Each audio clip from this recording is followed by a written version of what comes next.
Betty, we are out in front of the housing for Brian Koberger. He is the person that has been recently arrested in the Idaho 4 murders.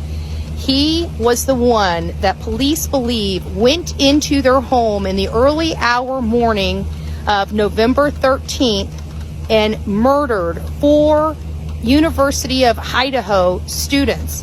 What is so odd about this particular case is we were out here a few weeks ago when we had literally no information on this case other than these children were brutally murdered in their sleep. The cause of death, homicide by stabbing. We were looking for a fixed blade knife. Many people, even though law enforcement did not come out and say that they were looking for this K-bar knife, we learned from other people, primarily owners of businesses that sold those types or those style of knives. They actually told news organizations that that was the type of knife that law enforcement was looking for, and that's how the public knew about that. We had no idea who this was. This whole town has been turned upside down related to this case. You know, many people coming out and speculating the boyfriends did it, friends did it, sorority, fraternity. It still may be associated with a sorority or a fraternity. We don't have all the details yet.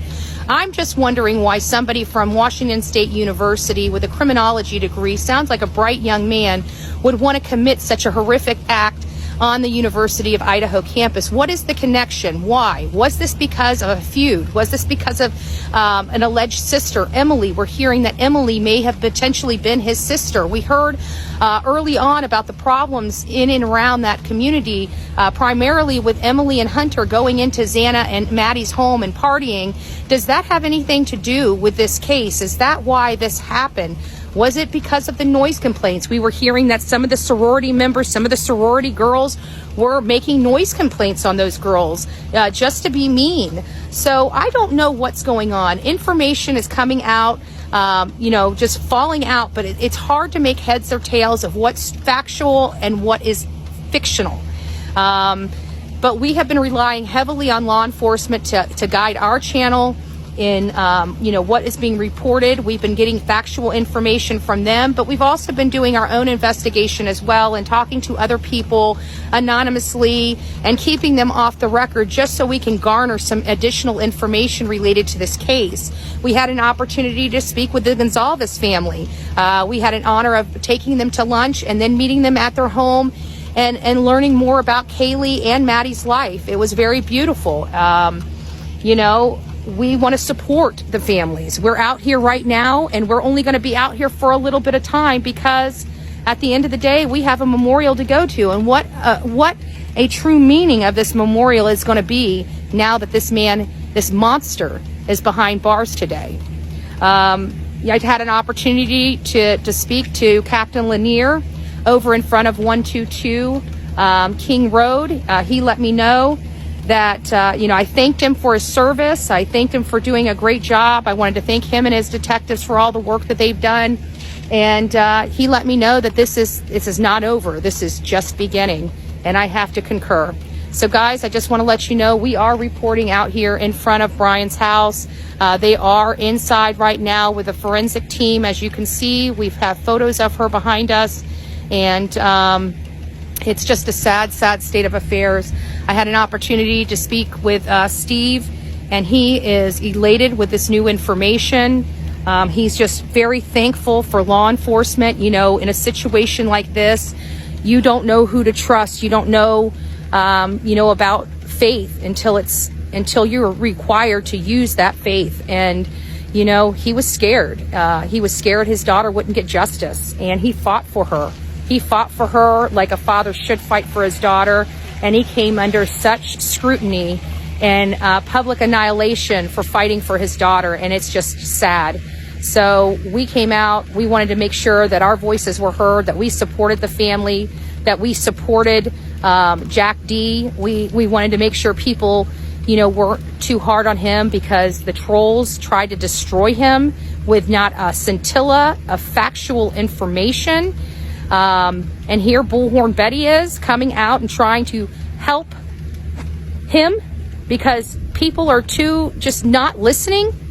And here we are today. And look, another revelation that Bullhorn Betty stated. When we find out who it is, it's going to be somebody that's not even on our radar, somebody that has some serious problems. And here we go. God bless each and every one of you.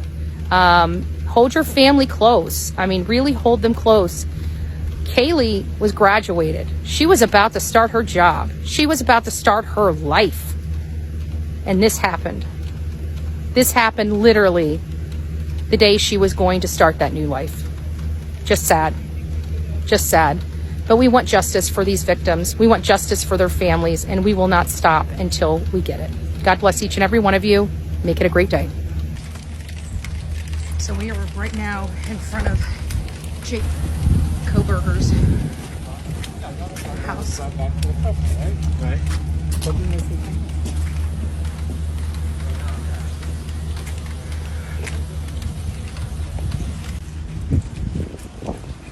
Thank you, Noah.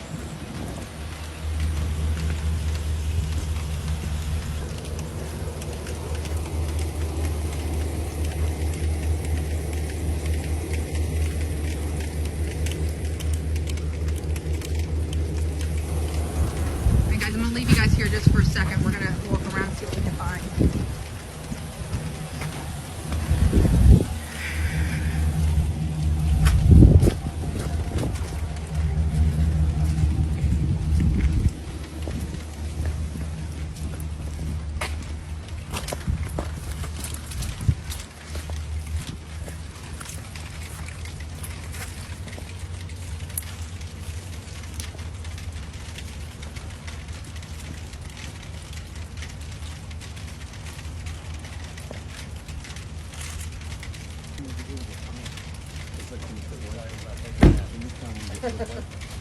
God bless you. Thank you. And then I have to go back for the... Yeah. Yeah, I'm going to head over to that probably.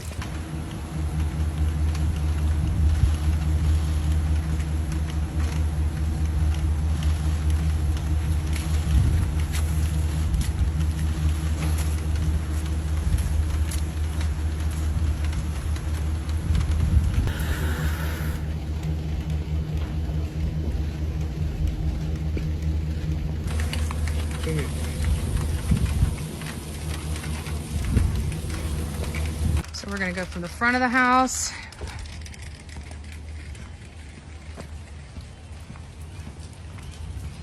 They even have like a little playground. It's odd. Is this off-campus housing or is this a campus housing? Why do they have playgrounds? I guess students have children too. But this is behind their house. Behind the house here of Brian Koberger, which is responsible, or at least police believe he's responsible enough to have a murder warrant out for his arrest. He should be extradited back here, from what I hear, on January 3rd. But this is the back of the house.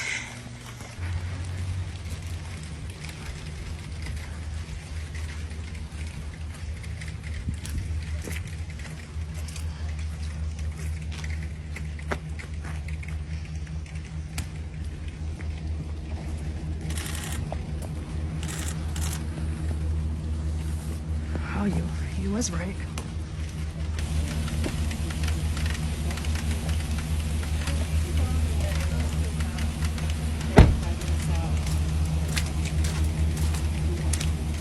Thank you for your service. No worries.